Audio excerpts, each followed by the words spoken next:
I see you're heavily backlit. There you are. Hey. It's so nice like that, burning our hair off. But it's really pleasurable.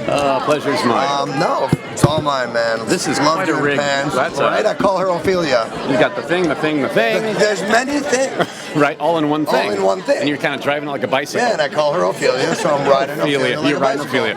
Gonna ride her all night. Okay. It's a family event. Okay. I had no idea. You're so tall. Why are you so tall? I am. I'm sorry. Here, should I squat? Does that help? Yeah. Okay.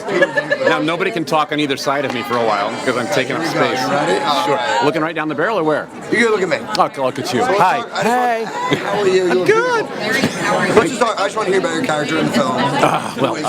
I play Joseph in Raise, and Joseph is the patriarch, the leader of this elite society of people who abduct women off the street and force them to fight each other until the death.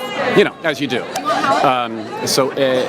This is a tradition that has been handed down through my character's family for generations since the early days of Greece. We call these women the Maenads, and that is a look-upable phenomenon. There were women back in that day, that era, that had a little bit of crazy and a little bit of visceral, like fighting skill and determination and like a hunger to fight.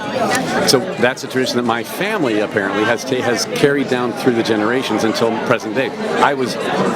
My character Joseph was born into this tradition, this way of life, and it's sort of like a religion for my family. So every 5 years or so we have this major competition, abducting 50 women off the street and making them fight each other until we have one victor at the end. So, and what we do to force them into this is we also have an eye on their families. They lose their fight, we kill their family as well. They refuse to fight, we kill their family as well. So there's a lot at stake, and it seems like a visceral. It is very visceral. It's a gruesome movie. I'm not going to lie, but it is not an action-driven fight movie as much as you would think. It's really more about the characters. Each one of these women and each one of the villains, including myself, has a backstory and a love and an emotional range that engages you with each one of them. So when they are fighting or pitting each other against each other, there's so much at stake for the audience watching because you've gotten to know every person so well. When I read the script, I thought, oh, how is this going to be told? Had to meet with our director, Josh Waller, to ease my mind on because a bunch of like hot chicks in tank tops fighting each other, fun to watch, but I don't want to be in it normally. This one had that emotional pull to me that it does pose the question: how far would a woman go to protect the ones she loves? And you find out this movie explores the power and the true passion that women do have for their families. That female lion sort of mentality. Did you fight the film, or you just? Well, I might. It might come down to some blood in the end. Your family knows how to fight. Oh yeah, okay, of course. I mean, I don't look it, but yeah, we got skills. Or not. You'll see. So what's in the future for you, man? What's the next film? Well, it's a big year for television for me. I'm a recurring guest on The Neighbors on ABC. The season one just ended, and I'm also a series regular on Falling Skies on TNT. If you love that show with Noah Wyle and Will Patton, I'm a new alien on the show, starting with season 3, June 9th on TNT. That new race. We're the new race that landed at the end of season 2. That's right, and I'm the leader of that thing. So you'll see my whole arc.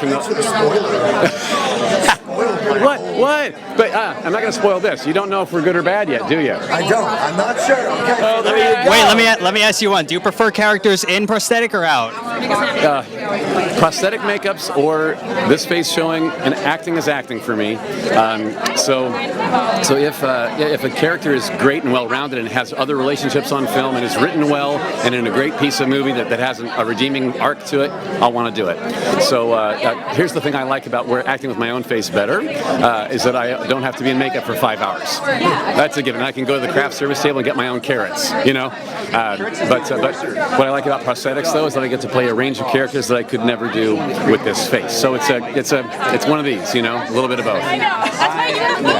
Great. Great to meet you. Great to meet you. Can we get a shot of you? Sure, of course. Awesome. Let's do it. Let's get a shot. Let's get a cool pose. Mr. T once said to me, "I never met a camera I didn't like." He said, Go back up. Let's get a sweet shot, like an action shot. It's terrifying. It's terrifying. But luckily, you don't fight each other. You're the man. Thank you, brother.